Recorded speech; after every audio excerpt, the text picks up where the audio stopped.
واقع معراج شریف اسلامی تاریخ کا ایک عظیم روپرور اور ایمان افروز واقعہ ہے۔ یہ وہ مبارک رات ہے جب اللہ تعالیٰ نے اپنے محبوب نبی حضرت محمد کو خصوصی طور پر اپنے قرب سے نوازا اور ایسی عزت عطا فرمائی جو کسی اور نبی مخلوق کو نصیب نہیں ہوئی۔ اس واقعے میں ایمان، صبر، عبادت اور اللہ پر کامل یقین کا عظیم پیغام پوشیدہ ہے۔ پس منظر: معراج سے پہلے کا زمانہ۔ معراج کا واقعہ نبوت کے 10ویں سال پیش آیا، جسے عام الحزن، غم کا سال کہا جاتا ہے۔ اس زمانے میں رسول اللہ کو مسلسل آزمائشوں کا سامنا تھا۔ آپ کی وفادار اور محبوب زوجہ حضرت خدیجہ کا انتقال ہو چکا تھا۔ آپ کے چچا اور محافظ حضرت ابو طالب بھی وفات پا چکے تھے۔ مکہ کے کفار کی مخالفت، ظلم اور اذیتیں بڑھ چکی تھیں۔ طائف کا سفر انتہائی تکلیف دہ ثابت ہوا، جہاں آپ کو پتھر مارے گئے۔ ایسے کٹھن حالات میں اللہ تعالیٰ نے اپنے نبی کو تسلی دینے، حوصلہ بڑھانے اور عزت عطا کرنے کے لیے معراج شریف کا عظیم تحفہ عطا فرمایا۔ اسراء، مسجد الحرام سے مسجد اقصیٰ تک۔ ایک رات حضرت جبرائیل نبی کریم کے پاس تشریف لائے۔ آپ کا سینہ مبارک کھولا گیا، زمزم کے پانی سے دل کو دھویا گیا اور ایمان و حکمت سے بھر دیا گیا۔ پھر آپ کو ایک نورانی سواری براق پر سوار کیا گیا۔ یہ براق بجلی کی رفتار سے بھی تیز تھا، جہاں نظر پڑتی وہاں اس کا قدم پہنچ جاتا۔ اس پر سوار ہو کر نبی کریم کو مسجد الحرام، مکہ مکرمہ سے مسجد اقصیٰ، بیت المقدس لے جایا گیا۔ اس سفر کو اسرا کہا جاتا ہے، جو ایک ہی رات میں مکمل ہوا۔ مسجد اقصیٰ میں انبیاء کی امامت۔ مسجد اقصیٰ پہنچ کر نبی کریم نے تمام انبیاء کرام کی امامت فرمائی۔ حضرت ادم سے لے کر حضرت عیسیٰ تک تمام نبی موجود تھے۔ یہ منظر اس بات کی واضح دلیل تھا کہ حضرت محمد تمام انبیاء کے سردار اور آخری نبی ہیں۔ معراج، آسمانوں کا سفر۔ اس کے بعد آسمانوں کی طرف سفر شروع ہوا، جسے معراج کہا جاتا ہے۔ پہلا آسمان۔ یہاں حضرت ادم سے ملاقات ہوئی۔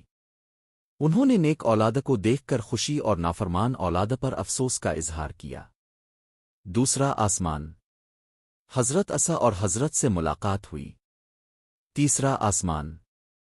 حضرت یوسف سے ملاقات ہوئی، جنہیں اللہ تعالیٰ نے بے مثال حسن عطا فرمایا تھا۔ چوتھا آسمان۔ حضرت ادرس سے ملاقات ہوئی۔ پانچواں آسمان۔ حضرت ہارون سے ملاقات ہوئی۔ چھٹا آسمان۔ حضرت موسیٰ سے ملاقات ہوئی، جنہوں نے امت محمدیہ کے لیے خاص شفقت دکھائی۔ ساتواں آسمان۔ حضرت ابراہیم سے ملاقات ہوئی، جو بیت المعمور کے پاس تشریف فرما تھے، جہاں روزانہ 70,000 فرشتے عبادت کرتے ہیں۔ صدر المنتاؤ۔ یہ وہ مقام ہے جہاں تمام مخلوق کا علم ختم ہو جاتا ہے۔ حضرت جبرائیل بھی آگے نہ جا سکے۔ نبی کریم اکیلے آگے تشریف لے گئے۔ یہ اللہ تعالیٰ اور اس کے محبوب کے درمیان خاص قرب کا مقام تھا۔ اللہ تعالیٰ سے ہم کلامی۔ صدر المنتاؤ کے بعد نبی کریم کو اللہ تعالیٰ سے ہم کلامی کا شرف حاصل ہوا۔ اس موقع پر جنت اور دوزخ کے مناظر دکھائے گئے، امت محمدیہ کے حالات دکھائے گئے، نماز کا عظیم تحفہ عطا ہوا۔ ابتدا میں امت پر 50 نمازیں فرض ہوئیں، مگر حضرت موسیٰ کے مشورے سے بار بار کمی کی درخواست کی گئی، حتیٰ کہ 5 نمازیں فرض کر دی گئیں، لیکن اجر 50 نمازوں کے برابر رکھا گیا۔